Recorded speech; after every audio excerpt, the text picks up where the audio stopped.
ನಮಸ್ಕಾರ ವೀಕ್ಷಕರೇ, ಮತ್ತೊಂದು ವಿಡಿಯೋಗೆ ಸ್ವಾಗತ. ಈಗ ತಾನೇ ಬಿಗ್ ಬಾಸ್ ಅವ್ರದ್ದು ಮತ್ತೊಂದು ಪ್ರೋಮೋ ಬಂದಿದೆ. ಅದರಲ್ಲಿ ಏನ್ ವಿಶೇಷ ಇದೆಯಪ್ಪ ಅಂದ್ರೆ ಸೂಪರ್ ಸಂಡೇ ವಿತ್ ಬಾದ್ಶಾ ಸುದೀಪ ಏನಿದೆಯೋ ಅದರಲ್ಲಿನ ಒಂದು ತುಣುಕನ್ನ ಪ್ರೋಮೋದಲ್ಲಿ ಬಿಟ್ಟಿದ್ದಾರೆ ಅಂತ ಹೇಳ್ಬೋದು. ಆದ್ರೆ ಕಾಂಟ್ರವರ್ಸಿ ಅಂತ ಹೇಳ್ಬೋದು ಅಥವಾ ಜಗಳದ ಅಂತ ಹೇಳ್ಬೋದು ಅಥವಾ ಅವರ ಅಭಿಪ್ರಾಯಗಳನ್ನ ತಿಳಿಸಿದ್ದಾರೆ ಅಂತಾನು ಕೂಡ ಹೇಳ್ಬೋದು. ಏನಪ್ಪಾ ಅಂದ್ರೆ ಕಿರೀಟಗಳನ್ನ ಕೊಟ್ಟು ಅದ್ರ ಮೇಲೆ ಯಾರ್ಯಾರು ಏನೇನು ಅನ್ನೋದನ್ನ ಅಂಟಿಸ್ಬಿಟ್ಟು ಕೊಡೋದಿದೆ. ಅದರಲ್ಲಿ ಮೇನ್ ಆಗಿ ಬಂದಿರೋದಪ್ಪ ಅಂದ್ರೆ ಯಾರಿಗೆ ಅಂದ್ರೆ ಅಶ್ವಿನಿ ಗೌಡ ಅವರಿಗೆ ಅತಿ ಹೆಚ್ಚು ಕಿರೀಟಗಳು ಬಂದಿದ್ದಾವೆ.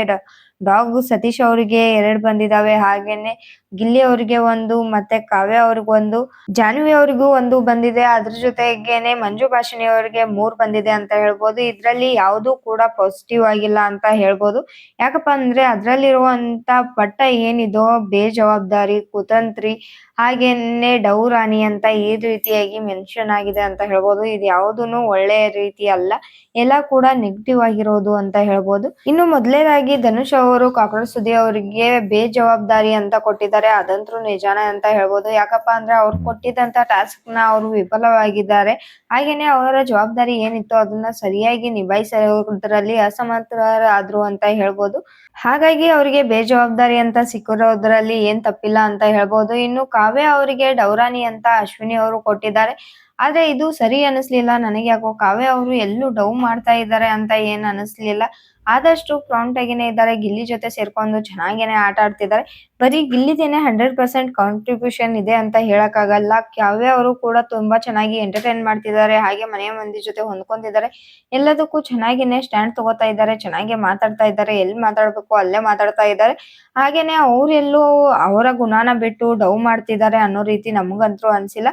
ಇನ್ನು ಅಶ್ವಿನಿ ಗೌಡ ಅವರಿಗೆ 4 ಬಂದಿದ್ದಾವೆ ಕಿರೀಟಗಳು. ಅದು ಯಾವ್ಯಾವ್ದು ಬಂದಿದ್ದಾವೆ ಅಂತ ಗೊತ್ತಿಲ್ಲ. ಆದ್ರೆ ಜಾಸ್ತಿ ಎಲ್ರು ಹೇಳಿದ್ದು ಅಂದ್ರೆ ಡೌರಾಣಿ ಅಂತ. ಕಾವ್ಯ, ಸ್ಪಂದನ ಹಾಗೇನೆ ಅಶ್ವಿನಿ SN ಏನಿದ್ದಾರೋ ಇವರೆಲ್ಲ ಕೂಡ ಡೌರಾಣಿ ಅಂತಾನೆ ಕೊಟ್ಟಿದ್ದಾರೆ. ಇನ್ನು ಅದಕ್ಕೆ ಕೇಳ್ಬರುವಂತ ರೀಸನ್ಗಳು ತಮ್ಗೆ ಬೇಡ್ದಿರೋ ವಿಚಾರದಲ್ಲಿ ಮೂಗ್ನ ತುರಿಸ್ತಾರೆ. ಹಾಗೇನೆ ಒಂದ್ ಜಗಳ ಅಂತ ಆದ್ರೆ ಅದನ್ನ ತಮ್ದೇ ರೀತಿಯಲ್ಲಿ ವಿಧವಾಗಿ ಹೇಳ್ತಾರೆ. ಅದನ್ನ ಕತೆ ಕಟ್ಟಿ ಒಂಚೂರು ಅವ್ರ ಮನಸ್ಸಲ್ಲಿ ಏನೂ ಇಲ್ದೇ ಏನಾದ್ರೂ ಒಂದು ಸ್ವಲ್ಪ ಮಾತಲ್ಲಿ ಏರುಪೇರಾಗಿದ್ರು ಕೂಡ ಅದನ್ನ ಹಿಡ್ಕೊಂಡು ಮಾತಾಡುವಂತದ್ದು ನಾವು ತುಂಬಾನೇ ನೋಡಿದೀವಿ. ನಿನ್ನೆ ಎಪಿಸೋಡ್ ಅಲ್ಲಿ ಕೂಡ ನೋಡ್ಬೋದಿತ್ತು. ಕಾಕ್ರೋಚ್ ಸುಧೀರ್ ಅವರು ಈ ಅಮ್ಮ ಅಂತ ಅಂದಿದ್ದಕ್ಕೆ ಅದು ಅವ್ರ ಮನಸ್ಸಲ್ಲಿ ಕೆಟ್ಟ ಭಾವನೆ ಇಟ್ಕೊಂಡ್ ಏನ್ ಅನ್ಲಿಲ್ಲ, ಕಾಮಿಡಿಯಾಗಿ ಹೇಳಕ್ ಹೋಗಿದ್ರು. ಅಲ್ಲಿ ಕೂಡ ನೀವು ಆ ರೀತಿ ಅನ್ನೋದು ಸರಿ ಇರಲ್ಲ, ಚೆನ್ನಾಗ್ ಮಾತಾಡಿ ಅಂತಾನೆ ಹೇಳಿದ್ರು. ಪ್ರತಿಯೊಂದ್ರಲ್ಲೂ ತಪ್ಪನ್ನ ಹುಡುಕ್ತಾರೆ ಅಂತ ಹೇಳ್ಬೋದು. ಮೊಸರಲ್ಲಿ ಕಲ್ಲು ಹುಡ್ಕೋದು ಅಂತಾರಲ್ಲ, ಆ ರೀತಿ ಮಾಡ್ತಾರೆ ಅಂತ ಹೇಳ್ಬೋದು. ಇನ್ನು ಅದ್ರ ಜೊತೆಗೆ ಗಿಲ್ಲಿ ನಟ ಕೂಡ ಹೇಳ್ತಾ ಇರೋದು ಅದನ್ನೇನೆ. ತಮಗ್ ಬೇಡ್ದಿರೋ ವಿಚಾರಕ್ಕೆ ಅವ್ರಿಗೆ ಸಂಬಂಧನೇ ಇಲ್ಲ ಅಂದ್ರೂ ಕೂಡ ಹುಡ್ಕೊಂಡ್ ಬಂದು ಕಾಲ್ ಕೆರ್ಕೊಂಡ್ ಜಗಳ ಮಾಡ್ತಾರೆ. ಎಲ್ಲದಕ್ಕೂ ಮೂಗ್ನ ತುರಿಸ್ತಾರೆ. ಅವರೇ ಡೌರಾಣಿ ಅನ್ನೋ ತರ ಹೇಳಿದ್ದಾರೆ. ಇನ್ನು ಅದ್ರ ಜೊತೆಗೆ ಮಂಜು ಭಾಷಿಣಿ ಅವ್ರು ಕೂಡ ಅಶ್ವಿನಿ ಗೌಡ ಅವ್ರಿಗೆನೆ ಬಂದು ಬೆರಳ್ ಮಾಡಿ ತೋರಿಸ್ತಾ ಇದ್ದಾರೆ ಅಂತ ಹೇಳ್ಬೋದು. ಅವ್ರ ಮನಸ್ಸಲ್ಲಿ ನಾನು ಅಂತ ಇದ್ರು ಕೂಡ ಬಾಯಿ ಮಾತಿಗೆ ಮೇಲೆ ನಾವು ಅಂತ ಹೇಳ್ಕೊಂಡ್ ತಿರ್ಗಾಡ್ತಾರೆ. ಒಳಗೊಂದು ಹೊರಗೊಂದು ಇದಾರೆ. ಅವರು ನಾವು ಅನ್ಕೊಂಡಿರೋ ತರ ಇಲ್ಲ ಅಂತಾನೆ ಹೇಳ್ತಾ ಇದ್ದಾರೆ. ಇನ್ನು ಮನೆಯ ಎಲ್ಲಾ ಸದಸ್ಯರ ಮನಸ್ಸಲ್ಲಿ ಇವರ ಬಗ್ಗೆ ನೆಗೆಟಿವ್ ಅಭಿಪ್ರಾಯ ಮೂಡಿರೋದಂತ್ರು ನಿಜ.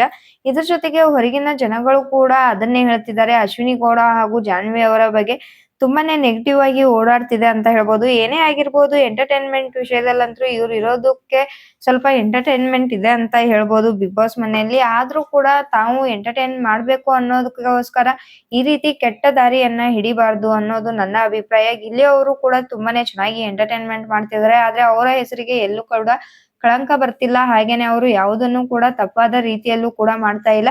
ನಾವು ಹೆಸರು ಮಾಡೋದ್ರೊಂದಿಗೆ ಯಾವ ರೀತಿ ಹೆಸರನ್ನ ಮಾಡ್ತಾ ಇದ್ದೀವಿ ಅನ್ನೋದು ಕೂಡ ಮುಖ್ಯ ಆಗುತ್ತೆ ಅಂತ ಹೇಳ್ತೀನಿ.